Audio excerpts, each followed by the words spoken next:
Nagtawag po si Carla, buti na pati sabi ko pa. Ikaw ang nagtawag o siya tumawag? Siya po mismo kasi sabi ko nga, naghihingi na ako ng tulong kasi naramdam ko na naghihina na po yung katawan ko. Hi guys! Once again, welcome back sa ating YouTube channel, Panibagong Araw at syempre panibagong reaction video na naman tayo. And una sa lahat, gusto ko lang magpasalamat sa lahat po na nag-subscribe dito sa ating YouTube channel, sa lahat ng aking supporters, sa lahat po ng mga Kalingap supporters na nag-subscribe at sumusuporta dito sa ating YouTube channel. Maraming salamat po sa inyong lahat. And muli po, isang mapagpalang araw po sa inyong lahat. Sa mga sulok kayo ng mundo, ayan, isang maligayang araw po sa inyong lahat. And ngayon ay ating bibigyan ng reaction itong video ni Kalingap Edo, no? So, natin kalimutan i-support si Kalingap Edo. Isa din po itong charity vlogger.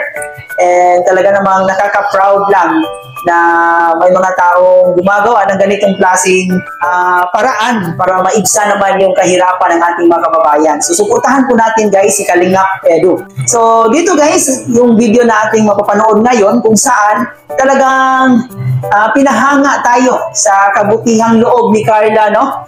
And sa video na to kung saan din makikita natin si Arjen na sinugod sa ospital kasi sa kanyang kwento talagang naninikip daw yung dibdib niya or baka nagpalpitate siya kaya siguro sumakit yung dibdib niya. And sa mga nagtatanong guys kung ano po sa mga hindi pa nakakaalam kung bakit nasali si Carla dito at bakit nasali siya sa usaping ito, kasi si Arjen po ay isang beneficiary ni Kalingap Edo and si Arjen at saka si Carla is buong magpinsan. Kaya na lang dito sinalaysay ni Arjen kung gaano nag-alala itong si Carla na pinsan niya sa kanyang kalagayan. And dito tinatanong siya ni Edo kung ano yung nangyayari, ano yung kabuuang nangyari, bakit siya naisugod sa ospital.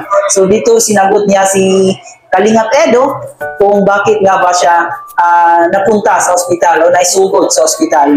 Maya-maya ay mapanood natin ang video na to, no? Kung saan sinalaysay lahat ni Arjen ang buong kwento kung paano siya kinontak ni Carla na kanyang pinsan at paano ito nag-alala sa kanyang kalagayan. Pero syempre guys, bago ang lahat, bago natin simulan ang reaction video na to, ay huwag niyong kalimutan mag-like, share, comment sa ating video, and of course mag-subscribe na rin po kayo dito sa ating channel. And higit sa lahat guys, huwag natin kalimutan ang ama ng Kalingap, si Kuya Bal Santos Matumbang, and si Kalingap Rob, si Ate Edna Vlogs, at syempre si Jack Matubang. Isupport po natin sila, lahat ng keyboys, lahat ng mga Kalingap charity vloggers. Huwag natin kalimutan suportaan sila kasi napakaganda po ng adhikain na to para po ito sa ating mga kababayan na talaga namang nangangailangan ng tulong. So, suportahan po natin sila, and sa pamamagitan po ng hindi pag-skip ng ads, malaking tulong na po ito para sa kanilang channel. So, ngayon, ano po, excited na kayo guys? At gusto nyo nang marinig yung kwento ni Arjen kung gaano nga ba kabuti itong si pinsan niyang si Carla. Panoorin muna natin ang video.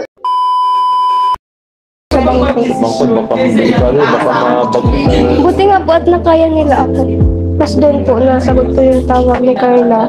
Hindi na talaga ako nakakasalita nahirapan ako maghinga, parang paisa-isa na lang hinga ko kagabi.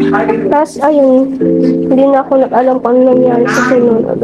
Tapos nakwento nila na nanigas daw ako kagabi. Nanigas ano? Opo, parang ganun din po nung nangyari sa akin dati. Yung mga kamay niya, pag nakakagalito, hindi na makuntulad sa tapos yung dibdib niya daw, kasi ganito yung niya. Nabigla po ako dun sa pag-ubo ko kasi sobrang lakas po kasi nahirapan ako maghinga doon. Kaya patagal niya na, narakamdam. Dati na po kasi ako may ubo. Simula po yung pag-OGT ko baga po. Kaya lang pinaka mga tatlong Ano na po siguro. Simula po ng pag-OGT ko lang yung pag-vlog ko baga natin na sabi mo nga po malala na yung ubo. kaya nga sinasabi. Tapos nung nakaraan to baga nagpa-check up po ako, sabi daw ano lang. na kulang lang daw sa dugo, gano'n. Tapos kagabi po, di ko man po biglaan po talaga. Tapos wala pa po nun sila mama, walang maasikaso sa akin. Buti na lang nga po at na ibaba talaga ako yung kapatid ko kasi mag-ibat ako. Kasi po maliliit pa baga po yung kapatid ko din. Tapos ayun po, nagtawag po si Carla, buti na po at nagsabi ko pa. Ikaw ang tawag ko sa Siya po mismo kasi sabi ko nga, naghihingi ako ng tulong kasi naramdam ko na naghihina na po yung katawan. Tinatawag mo yung kapatid mo. Opo. Bakit? Tapos nagbilatingan ko yung mga kapitbahay namin. Tapos ko yung kapatid ko ni Papa tinatawag po. Kasi po di ko na talaga kaya. Halos wala na po talaga kung hindi nga po ako nag-alam mo. Di ko po nalala yung nangyari kagabi yung pagbaba po sa akin ng bangko yung kapatid ko. Wala pa akong maalala din. Nag-alam po ako kagabi nung dito na po ako sa ospital. Tapos parang kinukuhaan pa ko ng dugo nun. Ano nararamdaman mo ngayon? Ano po, pag sa dibdib po, nahihirapan pa ako maghinga. Ha? Nahihirapan po maghinga. Sabi daw po ni Doc, nagbaba daw po yung potassium ko. Tinanggalan na din po ako, tig-trade po akong tanggalan ng, ng oxygen po. Madami na din po, yung gamot na nailagay po sa akin. Simula po kagabi. Sa antibiotic po, sa ubo po, tapos sa dibdib. Biglaan lang po talaga kagabi. Tipid ko yata ang sarili mo eh. Kaya nagaganyan ka. Hindi po. Biglaan, hindi naman po ba kasi natin alam naman nangyayari. May iniinom po naman akong gamot. Kaso, hindi ko po talaga kaya nga naman nangyayari. Bigla po naghihina yung katawan ko kagabi. Hindi ko po alam nga anong nangyari na. Anong nararamdaman mo pagabi? Yung pag-ubo ko po nung Nandito ka na. Wala ka rin malay kagabi. wala po. Nag-alam po ako nung kinukuhaan ako ng dugo. Kasi po, iti-test daw. Nag-chat sa akin si Carla kagabi. Wala pa akong Wala kang malay na nung pinig mo siya sa akin. Wala kang palang malay na ngayon. Kahit yung sinasabi ni Carla nung talagang tulog na tulog Hindi po ako nagmamalay nun. Kailan ka na nagkamalay? Kanina lang. Siguro po mga kalaan. Hindi ko po alam, basta Talaga. hindi ko nga po naalala yung nangyari pagkatas nang binaba ko ng kapatid ko sa bangko. Wala po akong maalala nun. Buti nga po at agad ako ng oxygen kasi yung paghinga ko po talaga parang hindi ko na talaga kaya. Alam ko yan. Ganyan din ako dati. Hirap lang ganyan mga Siguro po kaya. Hindi mo ako nag-iiyak.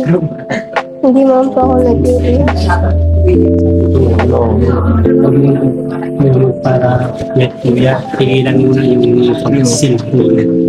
Kasi baka kung yan ang nangyayari sa pagkuya, ay nayaan din sa niya, si cellphone. Kaya tigil-tigilan muna po. Din po, stress din po siguro. May stress siguro. Grabe din po kasi nagagawa niyo. Kaya nga, hindi mo na kita pinablog kasi alam ko makakit mo yung schedule mo. Dahil kailangan natin ng Makikita mo talaga guys, no, ang pagmamahal ni Carla para sa kanyang pamilya at hindi lang sa kanyang pamilya, pati na rin sa kanyang mga kamag-anak. So talagang talaga ni Carla, buting anak, di ba? Buting pinsan. And dito ay makikita rin kung gaano sila pinapalaki ng kanilang magulang na may pagmamahal sa kanilang mga kamag-anak. Talagang marami ang humahanga dito, no, sa ipinapakita ni Carla. Marami ang nagbigay ng samut-saring opinion sa loobin sa kanya kasi nga bihira lang po yung ganitong klaseng tao na gano'n na lang ang binibigay na pagmamahal sa kaniyang mga pinsan. So hindi po lahat ng magpipinsan ay talagang napaka-close at mapagmahal.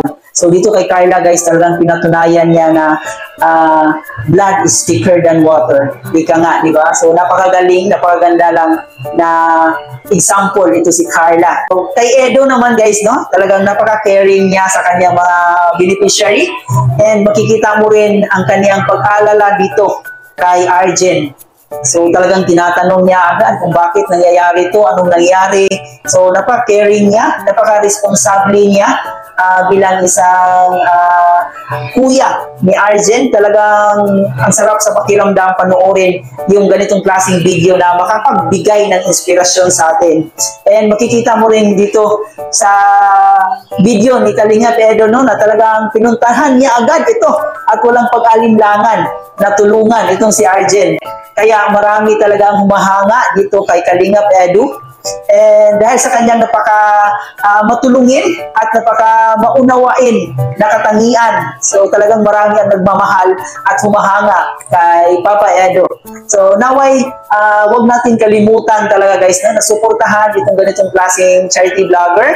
Bukod kasi sa pagpapasaya natin, pagpapakilig sa kanilang serye na EDSA, talaga namang si Papa Eds ay may gininto ang puso para sa kanyang mga kababayan. So, naway nag-enjoy kayo guys dito sa ating reaction video, and ipag-pray po natin na sana gumaling na agad itong si Arjen, na pinsan ni Carla, no? Na isang beneficiary ni Kalingap Edo. So naway pagdarasal natin na gumaling siya agad. So hanggang dito na lang po yung reaction video natin guys. Sana nag-enjoy kayo. At paalala po sa mga di pa nakapag-subscribe, huwag kalimutan mag-subscribe. At syempre mag-like, share, and comment na rin po kayo sa video na to. Muli po, at ito nga po pala si Chloe TV. Maraming salamat sa panonood, and